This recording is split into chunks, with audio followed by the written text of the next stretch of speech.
Hello and welcome to this beautiful segment of Daybreak Africa, where we take individual opinion from their own standpoint. I am Bidemi Moses, and today we shall be looking at the topic independent leadership, and our major focus will be on the autonomy of local council.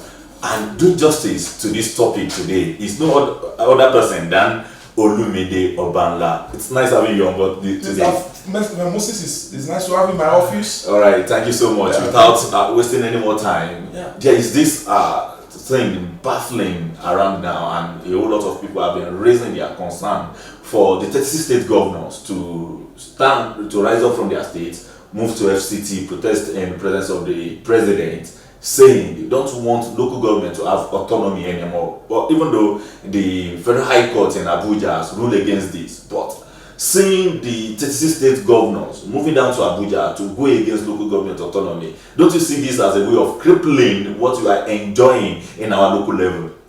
Well, not that crippling. It has been crippled. Oh. The protest done by our governors, by our leaders, has showed us that they have crippled a particular tier of government. In the first instance, what is autonomy? Autonomy is the right or condition for a self-rule. That is, you should be independent on your own. Now, in 1984, 1983, 1984, during the military junta of Muhammadu Buhari, there was a committee that was set up to look into these local government reforms and the rest of them. And that committee was headed by the Alhaji Dasuki. Now, they came out and said, okay, let us scrap all this ministry of local government, let us scrap all these things. And when we scrap the state ministry for local government and not the responsibilities, let us take primary education to the local government, let us take primary health care to the local government, let the local government be in charge of most of these things and the rest. But eventually, if all these duties are allocated to the local government, how do they fund it? Then they will say, let us give allocations to the local government. Before it was 10%. Later on it was increased to 15%, later on to 20%. Do not forget the fact that the same way Mr. Government has been elected is the same way a local government council chairman has been elected. The same way a local government council, maybe your councillors have been elected. So they are duly elected. And what is the services they should render for us if they are there? Number one, they should be able to establish good markets for us. They should be able to collect rates. They should be able to maintain some roads. If you know, there are some roads that we call the federal road. Yes. It is maintained by the federal government. There are state roads that are being maintained by the state. The roads in between the streets are to be maintained by the local government. But by the time you're making them suffer, you are giving them paucity of funds. They do not have funds to do most of those things. So what happens to them? It is crippled. They are now at the mercy of Mr. Governors. That is why you see that the governors today, the state executive governor, have taken it as a point of contact that they install whoever they want as a local government chairman, so that you will not. So if the federal government is really ready, yes, this is not the first time the National Assembly is going to pass this law of local government autonomy. 5 years ago, if I'm not mistaken, or 6 years ago, I think at the 8th Senate or thereabout, the same was passed. But if they are being passed at the National Assembly and it's a law, I see the state legislative as not being competent enough to also do the same, because they are all at the mercy of Mr. Governor. So with this, I'm not just seeing local government as a crippled thing. I'm seeing local government autonomy as something that has been fractioned out of our system. If it wants to work, it will work with the state government's assistant, the state governor's assistant, and our state legislative council's assistant. So that's the House of Assembly. So if they can do that, all right. With what you said now, there are some sections in the in the local government constitution, section 4, subsection 7, section 7, subsection 6, A and B, and also the most important section, section 162, subsection 6, 7, and 8. And this gave the state governor the power over the money coming into the state by creating state joint accounts. Then seeing each governor having state joint accounts, how do you think this can work when we all know that local government should get their allocation separately? Have you forgotten the fact that when that was passed, it was also passed that the joint account between the local government and the state government be splitted? But we've not done it. Number one, why? Because of the selfish interest of our leaders. In Ondo State today, maybe a local government, for example, maybe a local government is supposed to take maybe about, let me just, as an example, 200 million per month as allocation. And Mr. Governor is taking it, and Mr. Governor says, okay, when I give this person, my boy is there, when I give him 50 million naira, he doesn't complain, then let him shut up. It has been splitted. It has, when the National Assembly passed it, that local government should become autonomous, then it has also been splitted that they should allow that.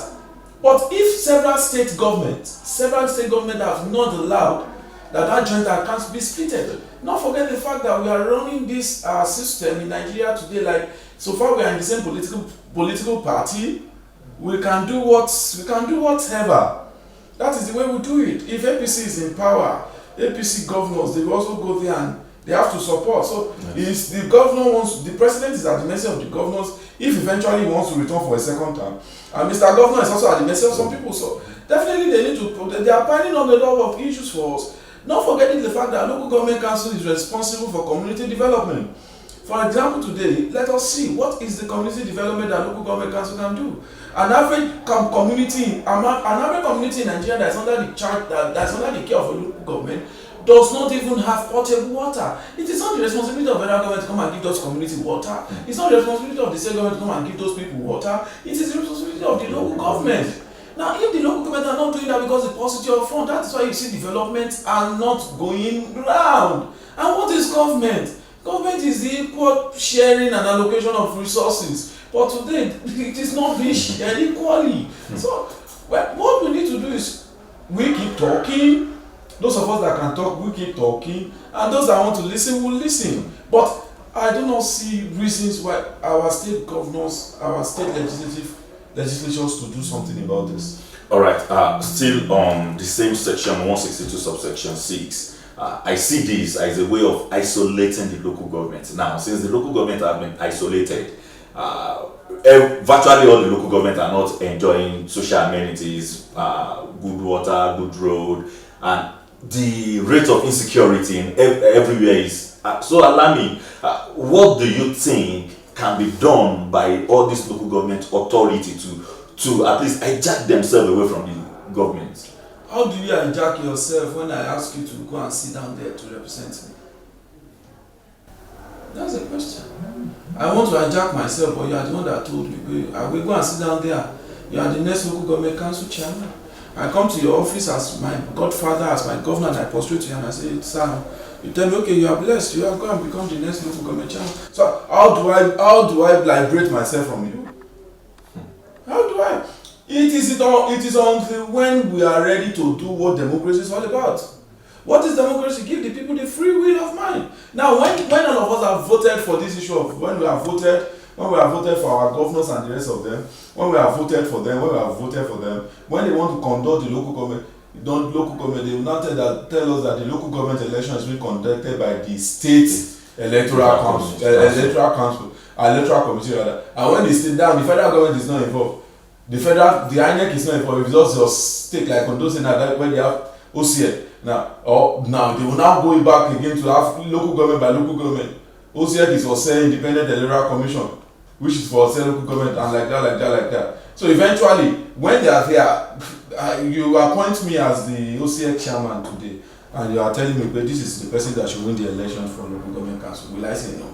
How many of us comes out to vote for local government chairman? And not many of us come out to vote for. That is just a position. So we can only liberate ourselves if the chairman himself. But let me tell you, there's little or nothing the chairman can do. How does he liberate himself when there's nothing coming into his office? A local government chairman, you get a local government council today, they will tell you there's no money to buy fuel into the generator. You will see them sitting down under the tree. Playing draft. So when you do not pay people, and when you're not giving them what you should get, what you should give them, whatever the person is to do, you cannot get the best from that person.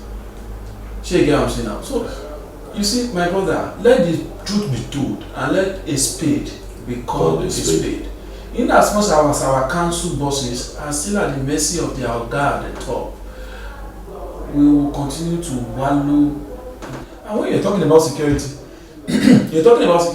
what of the mega, very big amount of money our state government take as security votes? Do any local government council boss take security vote? You don't give what you don't have. You only give what you have. Mr. Council Chairman has not even seen his salary. And you're now saying you should take your security. Where does this see the money to pay the security? I just made mention of somebody now when there's a crisis somewhere and there's no money for fuel, there's no money to repair a vehicle. If there's money in the local government coffers, my brother, a spade needs to be called a spade. Nigeria needs a good lot of things. We need to sit down and start respecting the laws. Right. If the National Assembly has made a law that local government should be autonomous, I think we should. I'm not baffled that we are not respecting it. Is it not in this country that a court of law will order the federal government to release somebody from jail, and the federal government decide not to heed to the call of to the judgment of the court? That shows that they are above, and they will always tell us nobody's above the law. That is why you see that when you get to a court of law, you see that thing hanging and the face is covered. That is, I am at no mercy. I don't know you. I don't know you. I don't want to. The law is respecter of nobody. But now the law is respecter of the few. It's respecter of when you have the elite. When you have a money, you have to go. All right. Quickly, I want to take a step away from what we are discussing and talk about the insecurity. Of these days, we see different transfer of military personnel, police, soldiers, air force. They transfer them from a state to another state, and now a whole lot of people are talking about community policing. That why will you bring someone from the north to come to the south when the person knows nothing about the environment is coming through? What is your own take on this? My brother, you've never been to Bolondro before. When you're coming to Bolondro, you people need to start calling me because you will miss your way. That's the way it is. Why should I bring somebody from Borno State to come and be a commissioner for police, come and be a policeman here in Ondo? Does he know where? You see, for some time, Amotekun has been doing good. They have been doing. I need to commend my Governor Akeredolu, when it comes to the issue of security. When the Southwest governor came together and said the issue of Amotekun, did you see that most of the insecurity is now going to the barest minimum? A lot of these Fulani herdsmen, they are running. Bandits are running from our bushes because when you tell most of the Amotekun members are local hunters. What we mean by community policing is let somebody from Bolondro, let the person be employed as a state police, let the person be posted back to Bolondro, and if anything is happening in Bolondro, criminal activities is happening in Bolondro, I can actually point at him and say, you know where this criminal has, but you are not ready to take them. I am fully in support of community policing, and that is why till today I am in support of Amotekun. There was a time I had an insecurity issue. Immediately we called the Amotekun. When they got there, they told us this is where these people are, this is where these people are, this is what they are doing, this is what they are doing. But we don't want to strike because we don't want to lose this person. I was impressed. But when you got to place today, an Hausa man that comes here to become a police officer doesn't even know what is happening. When I got to Bolondro here, most of the staff, I knew almost nothing about Bolondro. I needed to talk to some of our staffs that are from Bolondro. They are the ones taking me around. So I got to know those wherever they are taking me to because they are domiciled here. So I hate transfer. Let there be federal government police. Let them stay in their state or whatever. But let us bring in community policing. Let us bring in Amotekun. Me, I support Amotekun. If the North can have their Ishba, in the North, Ishba can even arrest a police officer. Yes.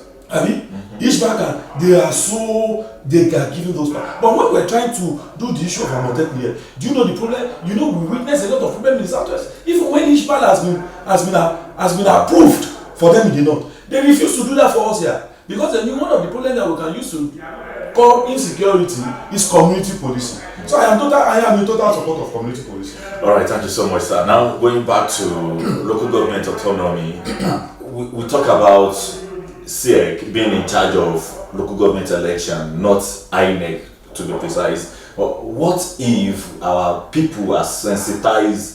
People are sensitized and they know a whole lot. They know this is right. We don't want SEC to be in charge. We want to elect someone that we know is capable and can actually do it for us, instead of the state governor just picking the person he wants or just picking someone that is one of his tenant boys to be in charge. You see, don't get me wrong. the State Electoral Commission that boils down to the local government, they conduct these elections. But these elections are at the mercy of Mr. Governor. He appoints them.